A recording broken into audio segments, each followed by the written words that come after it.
tribe. Welcome to Howling After Dark.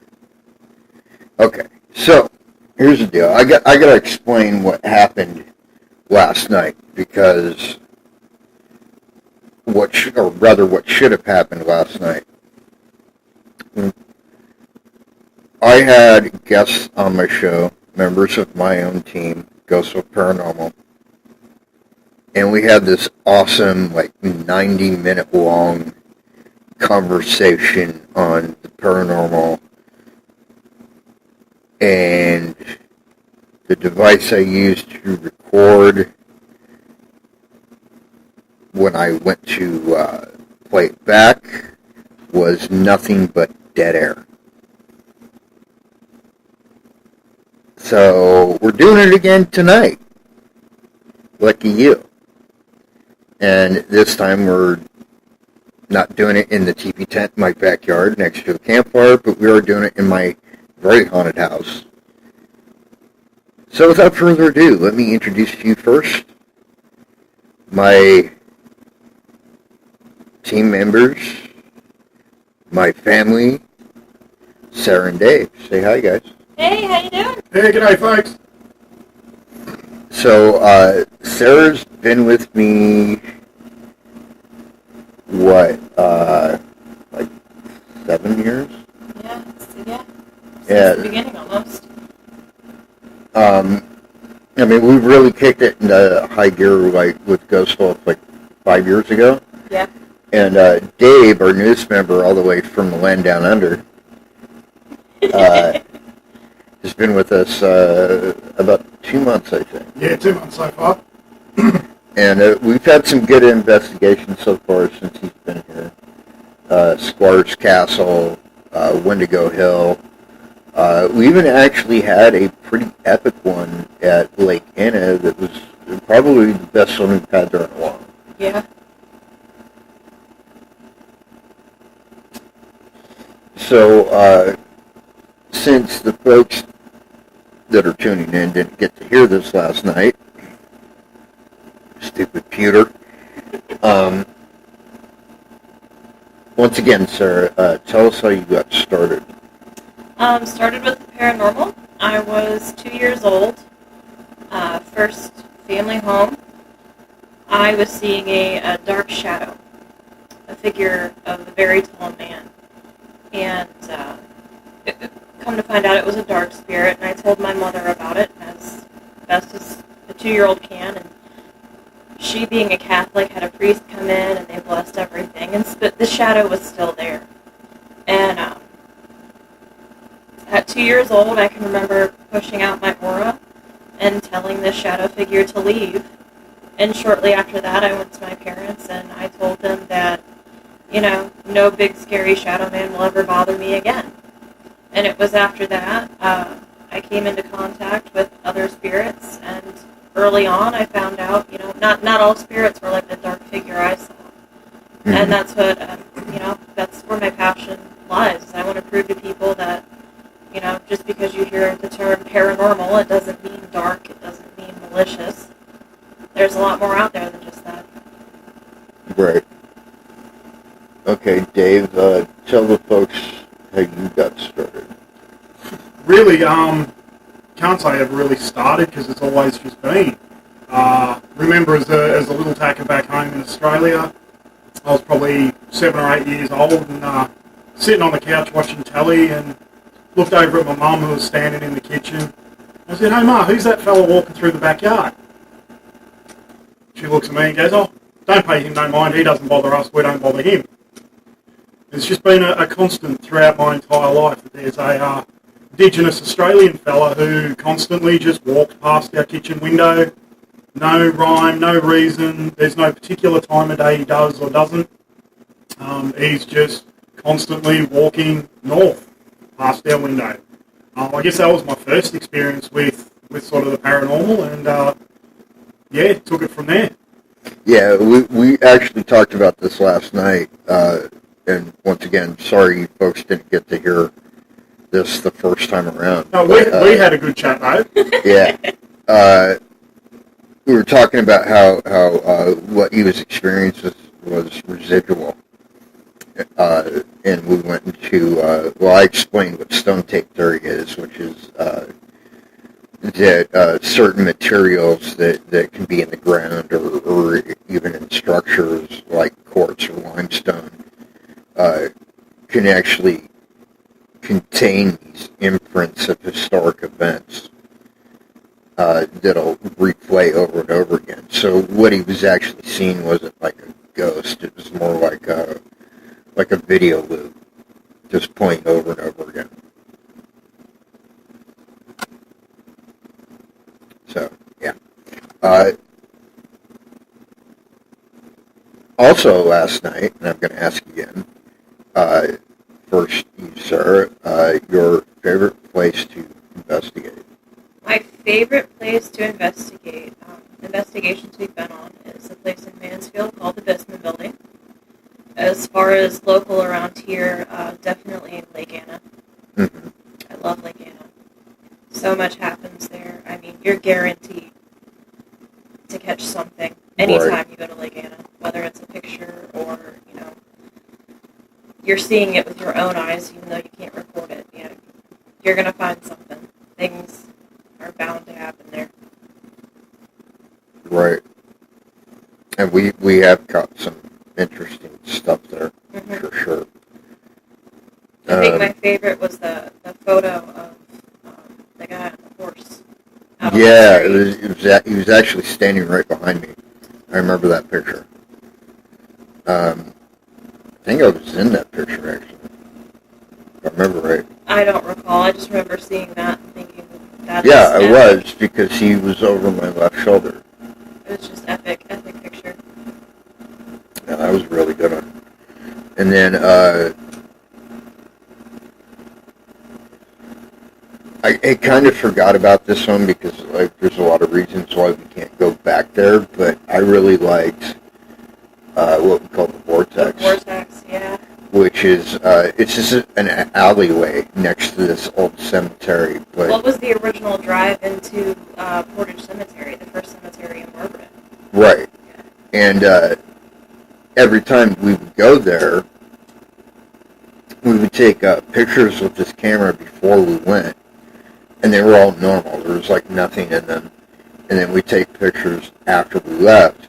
And once again, nothing in them. But every time we took pictures there, something was going on. Mm-hmm. Probably my favorite is we had encountered a malicious spirit that when he was alive had committed murder and rape. And well, long story short, it kind of ended in like a conflict, I guess you could say. Mm-hmm. And there's actually a photograph of my totems with me in the picture, like eagle perched on one shoulder and wolf coming out the other side, and then up in the trees behind me, you can actually see my ancestors with drawn bowstrings. And then way in the background is this freaking dude hiding behind a telephone pole. I thought that was great, but we kind of had to stop going there because we're getting cops called on us and shit. So, yeah, we may go back there sometime and kind of risk it. But anyway, so that was a favorite of mine, and I love the Mansfield Bar Museum. Mm-hmm. Dave, I'm not really going to ask you what your favorite is, because we've only been to, 3-4 places with you so far? Lake Anna, Squires Castle, the Covered Bridge. Oh yeah, Covered Bridge. I really liked that one. It was there. It was there when it caught that shadow figure with the weird face behind it. Yeah.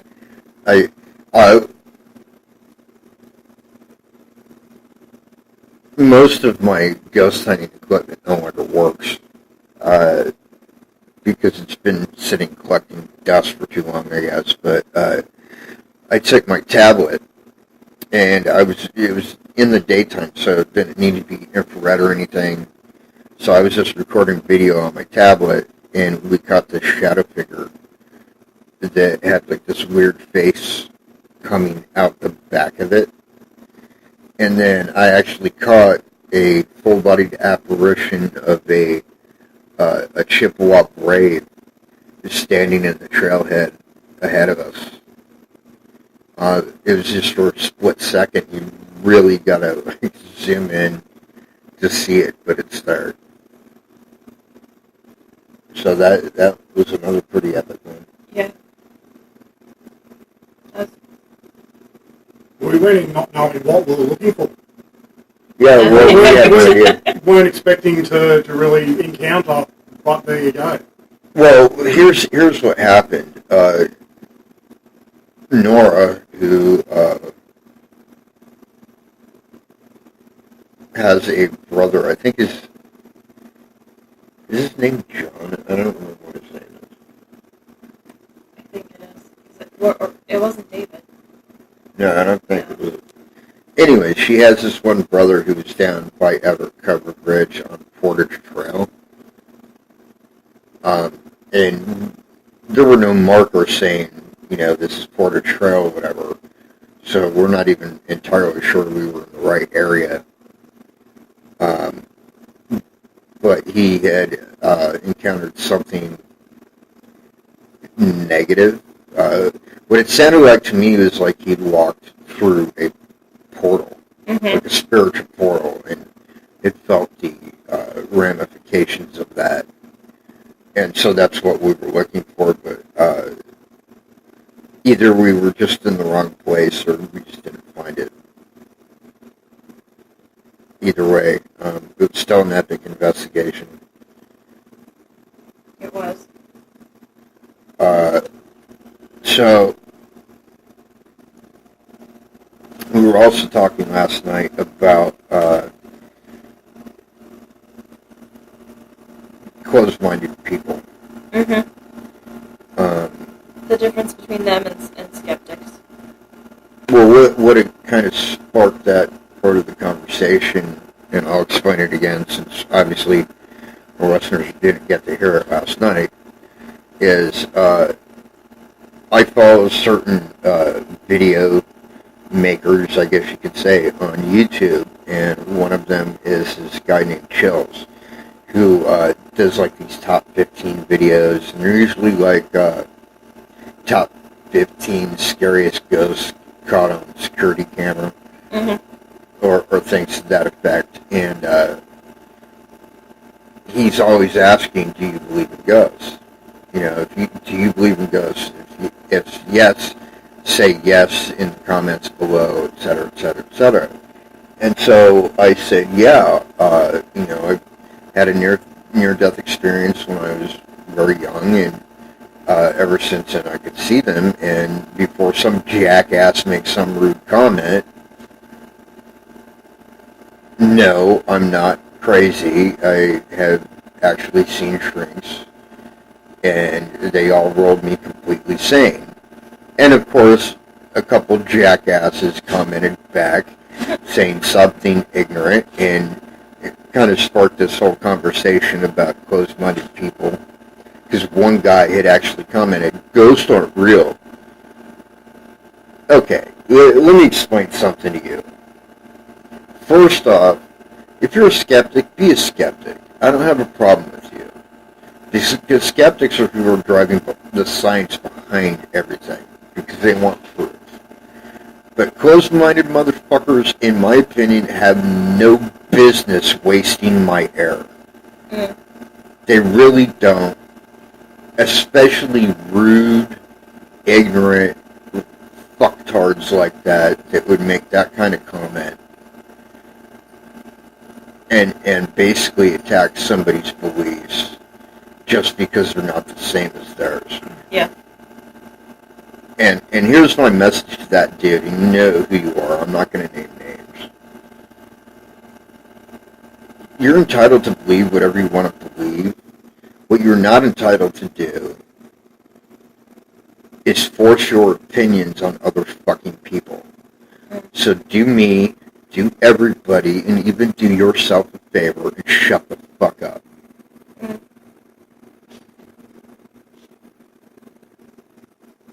I agree. I mean, point blank. Because I would have understood a lot better if you would have just said, dude, in my opinion, blah, blah, blah. Yeah. Well, there's a way to state it, not right. be... He was being a rude dick. Yeah. And that I cannot abide. Don't be a rude dick to me. Because, dude, first off, you don't know me. If we'd ever seen each other in real life and you were like that with me, I would fucking pound you.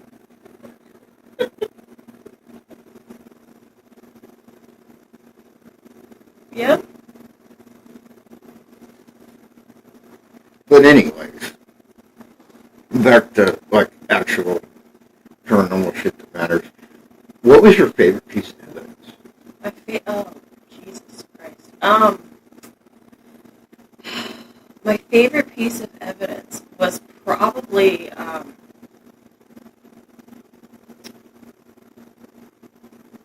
it wasn't the Agora. What was that other... You went there once with us, didn't you? I don't. It was... I can't remember the name of it. It was this old theater. Rundown theater. I know what you're talking. That was Bellevue Opera House. Yes. Loved the stuff that we got there. I mean, that whole night, the evidence that we got from that. That was pretty awesome. I'd actually taken a set of 3 pictures there that, had I still had access to, I could post online as absolute proof that actual orbs are legit. Mm-hmm. Yeah. Because it was like this, serpentine, light anomaly that kind of was trolling itself into an orb. Mm-hmm. And it actually showed the progression of that, which I thought was pretty awesome. But anyways, yeah, I definitely like that place. We even tried to get back in there at one point, and for whatever reason it didn't happen. I think because they wanted too much money. Yeah. If I remember right. Yep. Well, it was one of those things, no one had investigated it, and when we showed up, did the investigation, came back with all that evidence. I think they realized that they did have, in their eyes, almost a jackpot on their hands, to where they could charge people to go in there. Oh, for sure. And, but I don't think it was realistic for them to charge as much as they were asking because of the simple fact that it was not that big of a location. No, it wasn't. It was actually pretty small. Mm-hmm. But yeah, I did definitely like it there. I gotta say, my favorite evidence actually was from Alexander Province. Mm-hmm. And it's actually Forgotten Ghost Towns episode 1. And you'll if you watch it, you'll hear it's like within the first 5 minutes of the investigation, we caught a Class A, not even an EVP, it was a disembodied voice because it was captured on digital recorder and camcorder at the same time. This whispery female voice, you'll actually hear me react to something. I'd seen a shadow figure in this one room, and you hear me go, okay, didn't anybody else see that? And immediately after I say that, you hear this voice go, come and find me, I'm in the building. Mm-hmm. Come and find me, I'm in the building. Class A, quarters ago. Yeah.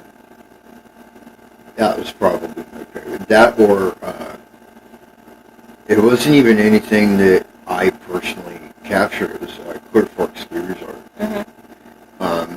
We had set up some DVR infrared security cameras, and we'd actually had on camera a apparition of a little girl who was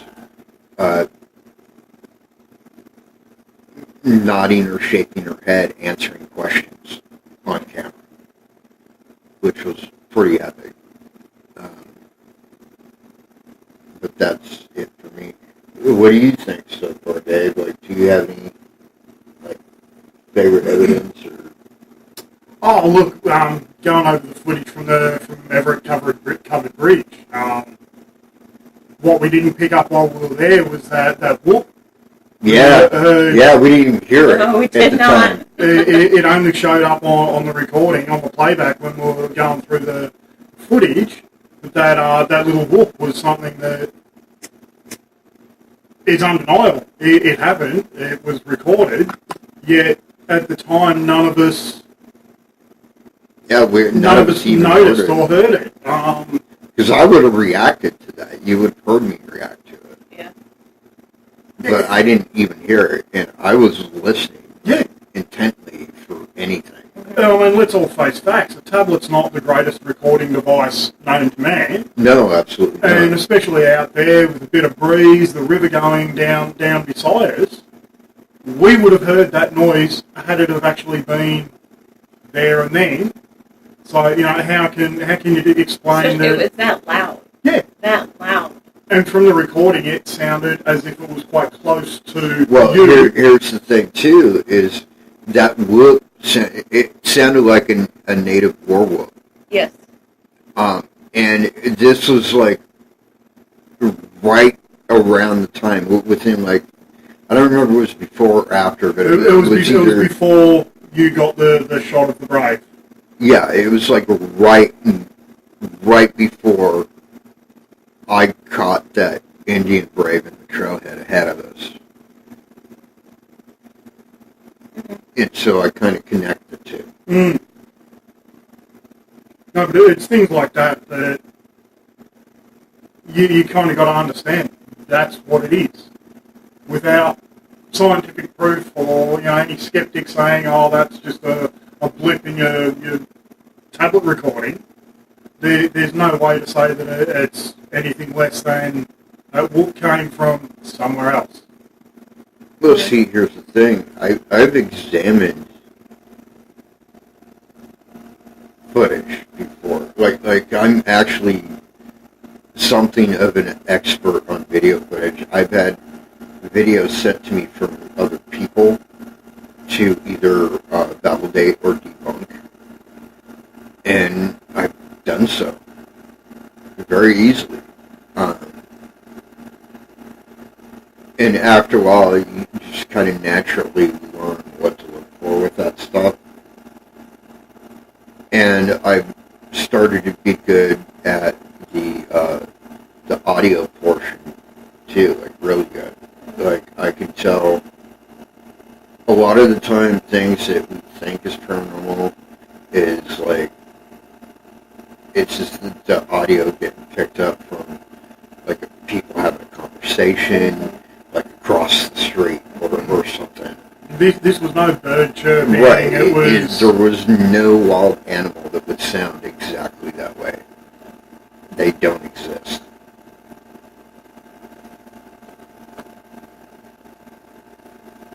But, so that's cool. I definitely dig Everett Covered Bridge. Long before you came to us, Dave, we actually did another investigation there. Mm-hmm. And at the other end of that bridge from where we were. Yeah. Or no, it was on the same side of the bridge where we were. But looking that way from the other side, Becca, our EVP specialist, had taken a series of shots of this, like, creature walking on all fours across the road.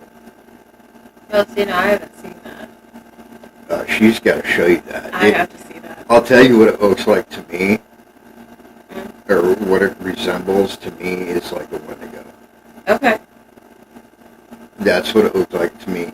And then, of course, when we go there, Yeah. we had a little run-in with Dogmen, which, to kind of explain to people that seem to have the wrong idea about that particular issue, let me make it very simple for you. Dogmen are good. They're benevolent. Sometimes they're even loving. like a dog. Wendigo are the ones that are scary and kind of aggressive and raise the hairs on the back of your neck. So two different things, some similarities, but two different things, two different experiences. Mm-hmm. Just to clarify that.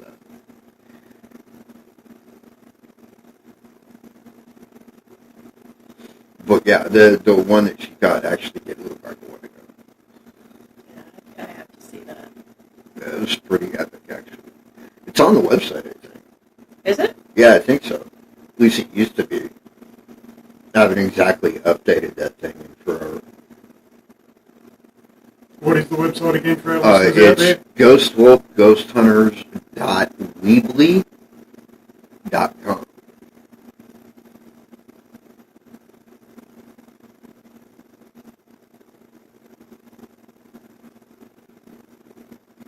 And also you can listen to this live broadcast as well as a lot of the podcasts at ghostwolfradio2.weebly.com.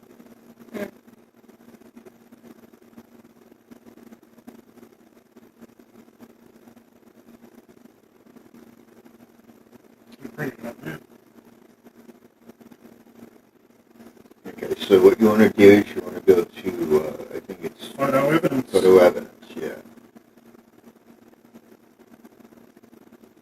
There's the picture with my totem. Mm-hmm. Yeah, it'll be in that series right there, because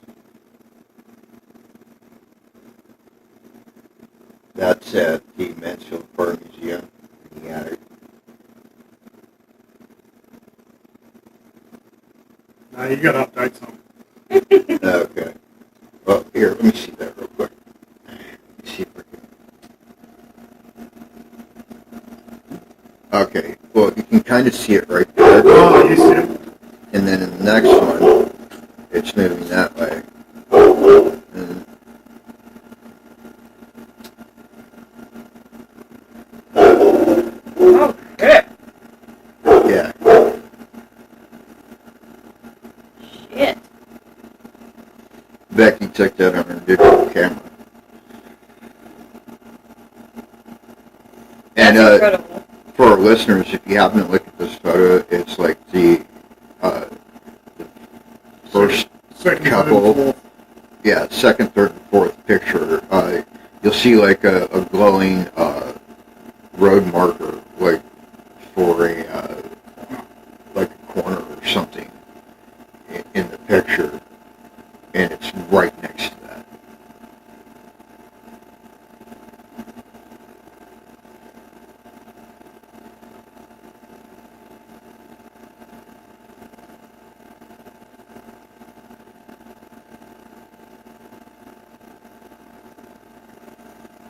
Yeah, no, that's awesome. And of course, the first picture you see is like my totem and stuff. Mm-hmm. That And was the Lake Anna. that was at the Vortex. Yeah. Also, the same place. There's a picture in there somewhere of me and my brother is like standing behind me with his arm around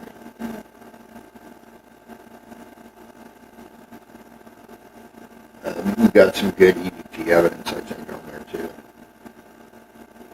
Yeah, we're not going to play it tonight.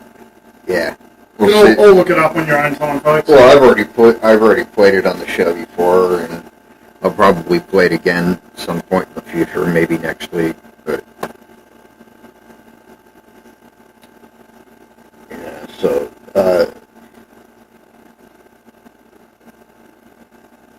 speaking of the EVPs, the other thing we were talking about last night is how Ghost Wolf is getting called not only on our EVPs but other teams.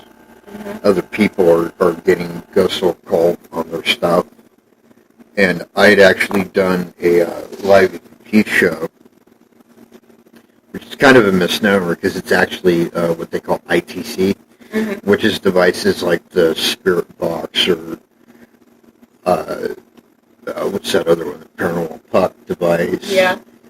Things of that nature that's using technological means so that ghosts can speak. I find the Spirit Box app on the phone is to be really accurate. Yes, it is. Because all it's doing is causing white noise that you can actually audibly hear the voice through. And I had done one of those sessions on that show, and they had said ghost off. I said, why do you keep calling her name? Is it because you like us? And they said, yeah. I said, is it because of how we approach things? And they're like, yeah.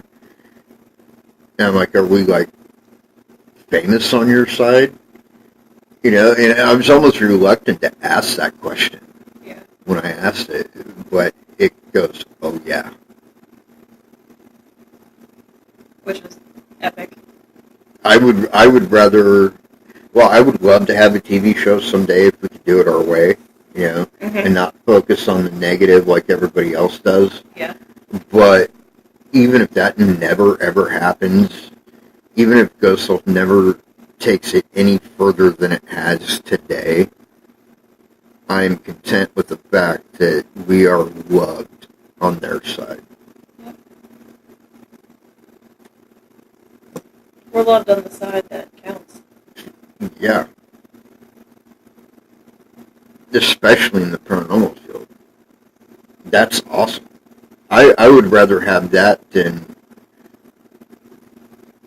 be, you know, a Zach Bagans or even like a Grant Wilson or something. You know, I would rather have that than any of that stuff. Yeah, I agree. I mean, the opportunity would be fantastic, and both of those men have done amazing things and brought to light a lot of amazing things. And the opportunity to do that would be fantastic, but at the core, it's not what it's about. It's not, you know, having your face or anything you catch really broadcasted to the world. It's what we're doing here. It's what we're doing now with the people listening. You know, it's reaching out to them in our own communities. A lot of people don't know this, and I'm going to kind of let the cat out of the bag a little bit, but we were actually contacted like 3 separate times for TV shows, and we never did anything with it because, quite simply, they focused on the negative, and that's not what we're about. You know, yeah, sure, we have scary stories just like everybody else does, but we're not focusing on that. Because we're not out to make it seem like it's this big scary thing. Because honestly, folks, yes, the dark negative stuff does exist, but it is actually so rare that you run into that doing a paranormal investigation, unless that's what you're looking for. Oh, if you're looking for it, you're going to find it. Right. But,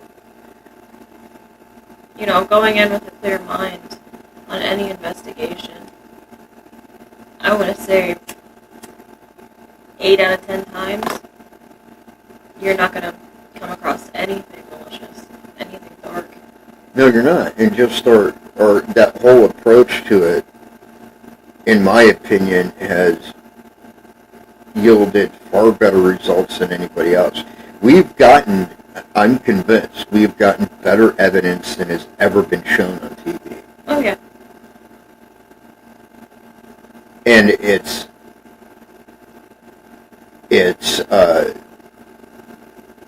I mean, there's always going to be some closed-minded asshole that disputes everything. But for those that are not closed-minded, but actually science-minded, Yes. they couldn't even dispute what we've got. No. I mean, what we're doing and you know, actually using parts of science. Investigating the paranormal is a science on its own. That's, you know, you give evidence to science, and they won't dispute it, they can't prove it any other way. But, you know, there are close-minded people that are going to dispute everything regardless. And, in fact, that's one other thing I did mention last night was how there was a TV show called Killer Contact, who correctly identified Jack the Ripper a full year before DNA evidence did. Yep.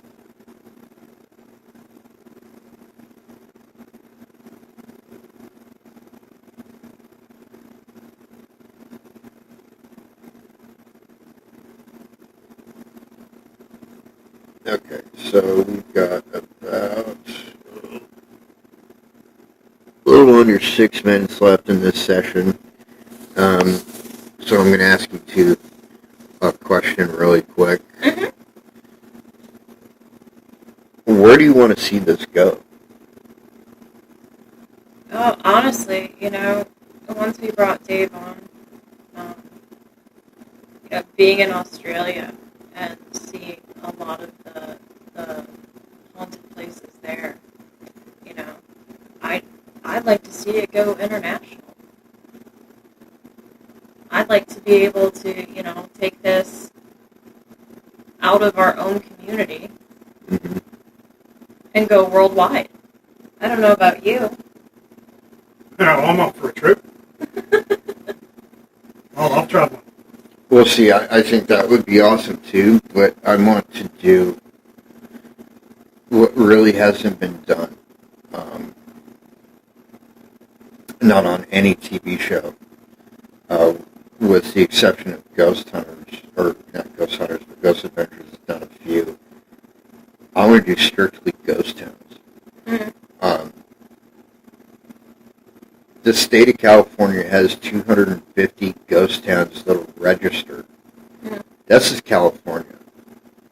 You multiply that by 50 other states.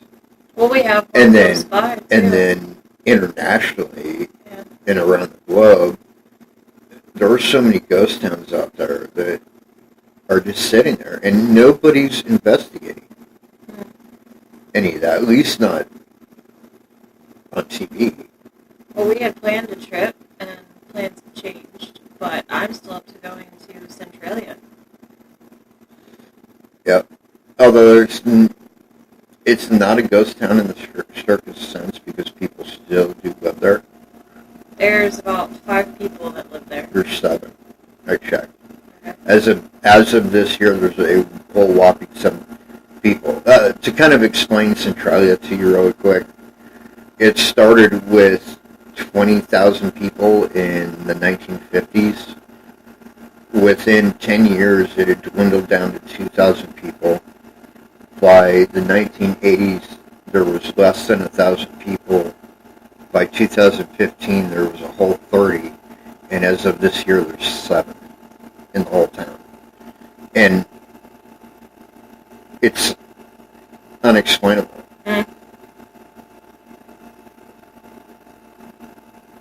I want to find out why. Mm-hmm. But I want to go there.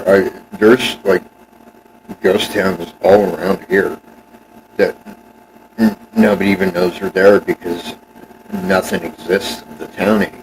Mm-hmm. But there's Rogues Hollow, this is one we've been talking about for years now. Yeah.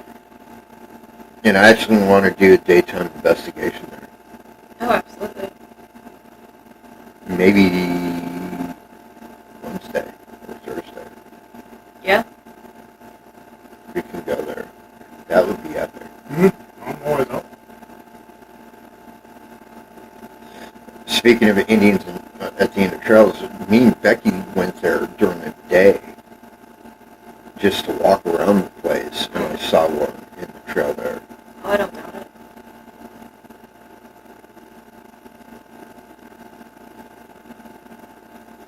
But yeah, even that town, nothing is left, except for they did put up like these signs that tell you like where everything was. So instead of the general store being there, there's a sign saying general store. Yeah. So at least you get kind of an idea of how the town is set Set up. up. All right, that is about it for session 1. We will be right back for session 2.